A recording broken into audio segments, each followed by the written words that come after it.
കേരളത്തിലെ ഒരു സാധാരണ കുടുംബത്തിൽ നടക്കുന്ന രസകരമായ സംഭവങ്ങളിലേക്ക് നിങ്ങളുടെ ശ്രദ്ധയെ ക്ഷണിക്കുന്നു.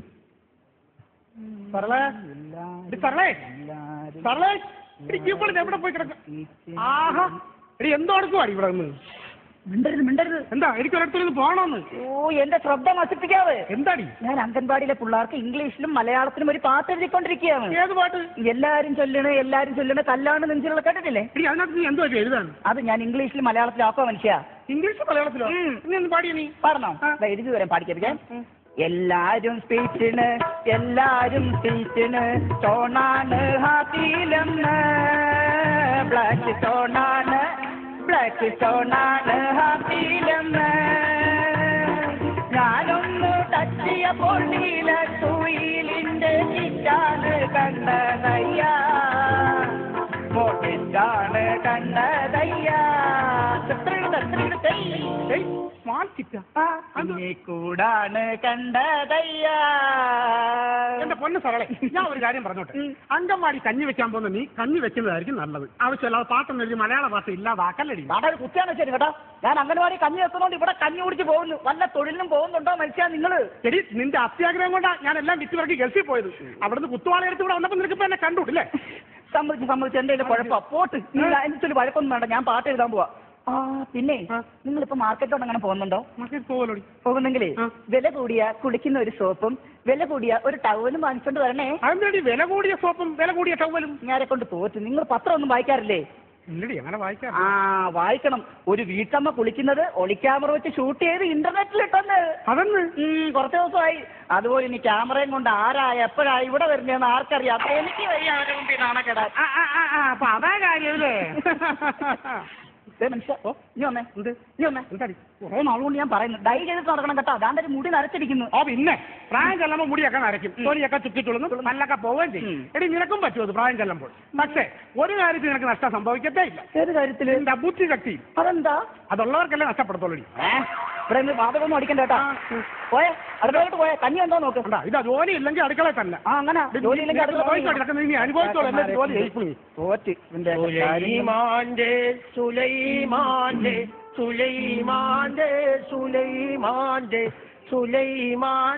സുലൈമാന്റെ ഉമ്മാടെ മോനെ. Who are you? 10-25 കൊല്ലം മീൻ കച്ചവടം ചെയ്ത് നമ്മളോട് ചോദിക്കുന്നു കൂവാൻ അറിയാമോന്ന്. നീ വന്നാടി. അല്ല അതൊക്കെ കഞ്ഞി വെക്കല. അയ്യോ ഇല്ല ഞാൻ ഈ തവി ഇതെങ്ങനെ നോക്കിക്കൊണ്ടിരിക്കുകയായിരുന്നു. ഇക്ക നമ്മൾ മുമ്പ് അടുത്ത് താമസിക്കുന്ന ആളാ. ഞാനും കണ്ടിട്ട് കുറെ കാലം. ഇക്ക ഇത് എവിടെ ആയിരുന്നു? ഇക്ക കുറെ കാലം നമ്മൾ ജയിലിലായിരുന്നു. ജയിലില്ല? അതെന്തിന്? ഓ ഈ പിന്നെ ഒരു നൂല് കുറവുണ്ടെന്ന് പറഞ്ഞപ്പോ നമ്മളെ പിടിച്ച് ജയിലിൽ തന്നെ. നൂല് കുറവെന്തിനാ? നമ്മളടിച്ച് 500 നോട്ടിനകത്ത് ഒരു നൂല് കുറവുണ്ടെന്ന് പറഞ്ഞ് പിടിച്ച് നമ്മളെ ജയിലിൽ തന്നെ. കള്ളനോട്ടടിയാണ് പണിയല്ലേ? കള്ളനോട്ടടി അങ്ങനെ ജയിലിൽ പിടിച്ചിടാതിരിക്കും. എടാ പുള്ളേ ആരാടാ ഇത്? ആര് ഈ തക്കുത്തരം പറഞ്ഞ പെണ്ണുപിള്ളേ? ഏതാണ്? എന്റെ ഭാര്യ. ഭാര്യ? ഇതാ ഇത് എവിടെ ഒപ്പിച്ചത്? പ്രേമ ഇതെങ്ങനെ സംഭവിച്ചായിരുന്നു? ഞാൻ ഒരു ദിവസം ബസ് യാത്ര ചെയ്തപ്പോഴേ ഞാൻ സ്ത്രീകളുടെ സീറ്റിൽ കയറിയിരുന്നു. പെണ്ണുങ്ങളുടെ സീറ്റിൽ കയറിയിരുന്നു. ഇവളിങ്ങോട്ട് വന്നിട്ട് സ്ത്രീകളുടെ സീറ്റാ ഇരിക്കാൻ പാടില്ല അങ്ങനെ ഇങ്ങനെയാണെന്ന് പറയാൻ എന്താണ് തുടങ്ങി. ഞാൻ പതുക്കെ ഒന്ന് ഒതുങ്ങി കൊടുത്തിട്ട ഇവൾ അവിടെ തന്നെ ഇരുന്നു. അത് ശരി. പിന്നെ ഞങ്ങളോട്ട് ഒന്നും രണ്ടും പറഞ്ഞ് പരിചയമായി. പിന്നത് പ്രേമമായി. ഇപ്പൊ ഇങ്ങനായി. ഇപ്പൊ നമുക്കൊരു കാര്യം മനസ്സിലായി കേട്ടാ. എന്താ സ്ത്രീകളുടെ സീറ്റിൽ ഇരുന്നാൽ ശിക്ഷ ഉറപ്പാണെന്ന് മനസ്സിലായി. ഇതിലും വലിയ ശിക്ഷ എനിക്ക് കിട്ടാൻ എന്താണ് പോലെ? തമിഴ്നാട്ട് മര്യാദക്ക് വീട് ജപ്തി ചെയ്യാൻ പോവാ. പോയി കാശ് മേടിച്ചോണ്ട് അങ്ങനെ അത്യാവശ്യം പോവാൻ നിന്നപ്പോഴാ ഇക്കാടെ വരവ്. എന്താണ് സംഭവം? നാളെ ഒരു 50,000 രൂപ ബാങ്കിൽ അടച്ചേ പറ്റത്തുള്ളൂ. 50,000 ബാങ്കിൽ അടച്ചാൽ ജപ്തിയാവും വീട്. വീട് ജപ്തിയാവോ? ഞാൻ എന്റെ കൂടെ പഠിച്ച സുകുമാരനോട് പറഞ്ഞിട്ടുണ്ട്. അവ 50,000 രൂപ അറേഞ്ച് ചെയ്ത് വെച്ചേക്കാന്ന് പറഞ്ഞു. വട്ടി പലിശ ഭയങ്കര പലിശയാണ്. എത്ര പലിശയാലും കുഴപ്പമില്ല. 50,000 വാങ്ങിച്ച് നാളെ അടച്ചില്ലല്ലേ? പക്ഷെ ജപ്തിക്കാരിഞ്ഞ് വരും. ചേട്ടാ മോനെ നീ അങ്ങനെ പലിശക്ക് മേടിച്ച് വീണ്ടും നീ കടവാക്കല്ലേ ചെയ്തത്? അല്ല നീ എന്തിനാ നീ മേടിക്കേണ്ട കാര്യം? നമ്മളിരിക്കല്ലേ ജീവനോടെ? അല്ല സുകുമാർ തരാന്ന് പറഞ്ഞിക്കാം. നമ്മൾ സഹായിക്കുമ്പോ നീ എന്താണ് വേണ്ടാന്ന് പറയുന്നത്? അതുകൊണ്ടല്ലിക്കാ സുകുമാർ തരാന്ന് പറഞ്ഞിക്കാം. വെറുതെ കടം പലിശ കയറ്റരുത്. വീണ്ടും പലിശ കയറ്റി നമ്മൾ വീണ്ടും കളക്കാതാവൂല്ലേ? നിനക്ക് നമ്മൾ 2 ലക്ഷം രൂപ തരാം. നമ്മൾ മോ സലീമില്ലേ? അവൻ ദുബായിലല്ലേ? നമ്മളൊരു കോൾ ചെയ്താൽ പൈസ അപ്പത്തിന് അയച്ചു തരും. നമുക്ക് പൈസ എടുക്കാനില്ല. നീ വിളിച്ചു പറ. വേണ്ടെന്ന് പറ. സുമാന്റെ അടുത്ത് പറയട്ടെ. വിളിച്ചു പറഞ്ഞേരാ. ചുമ്മാ പറ്റിക്കരുത്. നമ്മൾ പറ്റിക്കാരാ. നീ വിളിച്ചു പറ. സുമാരാ എടാ എടാ എനിക്ക് 50,000 വേണം. നീ എത്തിരി കാല് പിടിച്ച് പറയേണ്ട കാര്യം വേണ്ടതാണ് തട്ടിപ്പറിച്ചിട്ട് പറയും. ഹലോ പൈസ വേണ്ടാട്ടാ. ആ പൈസ ഞാൻ റെഡിയാക്കി വെച്ചേക്കാണല്ലോ. ശരിയാക്കി വെച്ചെന്ന് പറഞ്ഞാൽ നീ അധികം പലിശക്കല്ലേ നീ പൈസ കൊടുക്കണത്? ഇയാളാരാണ് ഇതൊക്കെ ചോദിക്കാൻ? ഞാൻ ചങ്ങാതിയാണ്. ചങ്ങാതി ഇവിടെ പറയണ്ട കേട്ടാ. എന്നെ കുത്തി മറിച്ചുകളെ നീ തുടങ്ങിയിട്ട് ഇങ്ങോട്ട് വേണം. നീ പോടാവുന്നു. അല്ലവിന്റെ ഗൾഫിലേക്ക് കൊടുക്കാൻ പൈസ നമ്മൾ ഇപ്പൊ റെഡിയാക്കി തരാം കേട്ടോ. കിട്ടുമല്ലോ. നീ ധൈര്യത്തിരിക്കട്ടെ. നമ്മുടെ ശല്യം വലിയ അവിടെ ഉള്ള. ഹലോ ഹലോ ശല്യമേ. ആരാണ്? ബാപ്പയാണ് പോലെ. എന്താ മോനെ നമ്മള് കൂട്ടുകാരന്റെ മൊബൈലിൽ നിന്ന് വിളിക്കുന്നത് കേട്ടാ. നമുക്കേ ഒരു അത്യാവശ്യം 2 ലക്ഷം രൂപ വേണമല്ല. 2 ലക്ഷം രൂപ എന്റെ അടുത്താ? ഇവിടെ നോട്ടിരിക്കുന്ന മെസ്സി വെച്ചിരിക്കുന്ന 2 ലക്ഷം രൂപയ്ക്ക്. അല്ല പോലെ നമ്മള് പറയുന്നേക്ക് നമ്മുടെ ചങ്ങാതിക്ക് സഹായിക്കാനാണ്. ആർക്ക് സഹായിക്കാൻ? നമ്മുടെ കൂട്ടുകാരനെ സഹായിക്കാനാണ്. എന്റെ അടുത്ത് നമ്മൾ പൈസ ഇരിക്കുന്നത് വേണ്ടി കടവായിട്ട് ഞാൻ ഇവിടെ വയ്ക്കുക. എടാ അവൻ എന്റെ കാല് പിടിച്ച് പറഞ്ഞാല് എന്ത് പൈസ വേണണ്ടേ? പാപ്പാക്ക് വേറെ വല്ലതും പറയണ്ട. അല്ല വേറെ അപ്പൊ നടക്കൂല്ലേ? ഇല്ലില്ല നടക്കില്ല. നടക്കില്ല.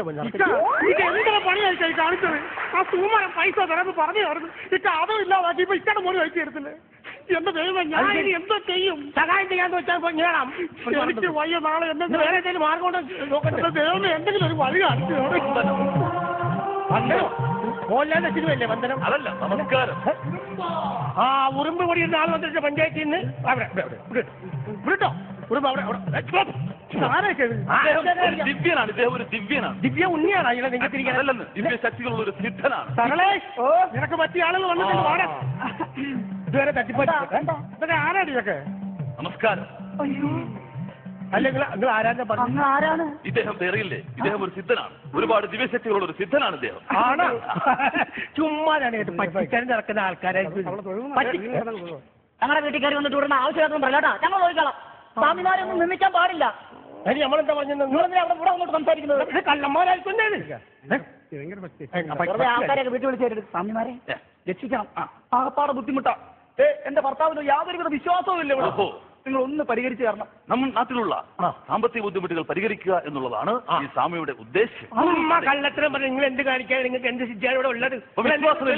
വിശ്വാസമില്ലേ? വിശ്വാസം നമുക്ക് വിശ്വാസമില്ല. എങ്കിൽ സ്വാമിജി അങ്ങൊരു പരീക്ഷണം നടത്തിയാൽ എന്താ ഇപ്പൊ നടത്തുക? എന്താ? ഈ ചെടി ഇതുവരെ പുഷ്പിച്ചിട്ടില്ല അല്ലേ? ഈ ചെടി ഇതുവരെ പുഷ്പിച്ചിട്ടില്ല അല്ലേ? എങ്കിൽ ഉടനെ പൂക്കിക്കും. അല്ല പുഷ്പിക്കും. അത് ഇങ്ങടുത്ത് കൊണ്ടുവരും. അത് ഒടിച്ചു കൊണ്ടുവരും. പിന്നെ ചെടിയെ കൂടി മുപ്പിക്കാൻ പോവല്ലേ? അതൊക്കെ നടക്കുന്ന കാര്യമാണ്. ആനകളെ പറ്റിക്കുന്ന സ്വാമിജി കൊടുത്താൽ സ്വാമി അനുഗ്രഹിക്കണം. കുടുംബ ആരാണ് കുടുംബം?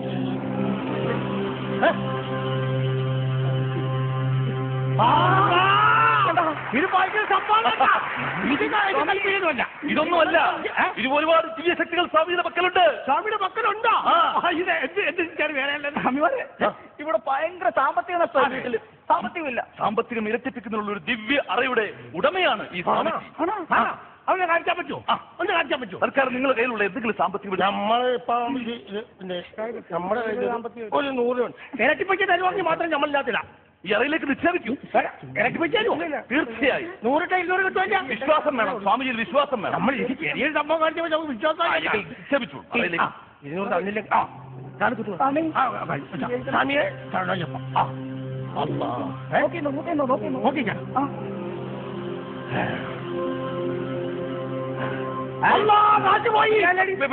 എല്ലാവരും കണ്ണടച്ചെന്ന് പ്രാർത്ഥിക്കും. അതാണ് അങ്ങനെ സംഭവിച്ചത്. കണ്ണടച്ചെന്ന് പ്രാർത്ഥിക്കണം. നമുക്ക് ഇരട്ടി കിട്ടണേ. വെള്ളം താറാമക്കളുടെ കയ്യേ ഒരു വാങ്ക്. Federal Bank. Federal Bank. ബാങ്കോ? കാശട് നീ കണ്ണു തുറന്നോളൂ.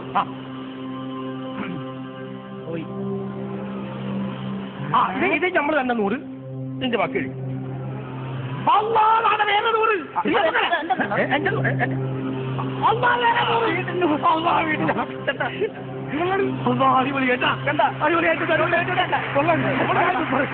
സഹോദരി കാലം നമ്മളൊരു കാര്യം ചെയ്യാം. നമ്മളെ വീട്ടിൽ പോയി കുറച്ചുകൂടെ പൈസ എടുത്തോണ്ട് ഇരട്ടിയാക്കിക്കാം കേട്ടാ. നോക്കണം കേട്ടാ. അന്നാര് പൈസ എടുക്കാൻ പോകുന്ന കാര്യമാക്കണ്ട. നമുക്കൊരു കാര്യം ചെയ്താലോ? സ്വർണ്ണത്തിനൊക്കെ ഭയങ്കര വിലയല്ലേ? ഞാൻ ഈ സ്വർണ്ണാവസ്ഥ എടുത്തിട്ട് ഇരട്ടിയാക്കിയാലോ? വേണോ? ഞാനിടും. ഈ പരീക്ഷണം നടത്തരുത്. പരീക്ഷണമല്ല, ഇരട്ടിക്കട്ടെന്ന്. ഇരട്ടിക്കട്ടെ. വിശ്വാസത്തോടെ സമർപ്പിക്കും. എന്ത് സമ്പത്തിട്ടാലും ഈ ദിവ്യ അറയിലൂടെ നമുക്ക് ഇരട്ടിയായി ലഭിക്കും. സ്വർണ്ണമൊക്കെ ഇരുത്തിയാവും. ഇനി കണ്ണടച്ച് പ്രാർത്ഥിച്ചു, കണ്ണടച്ച് പ്രാർത്ഥിച്ചു. പ്രാർത്ഥിച്ചു.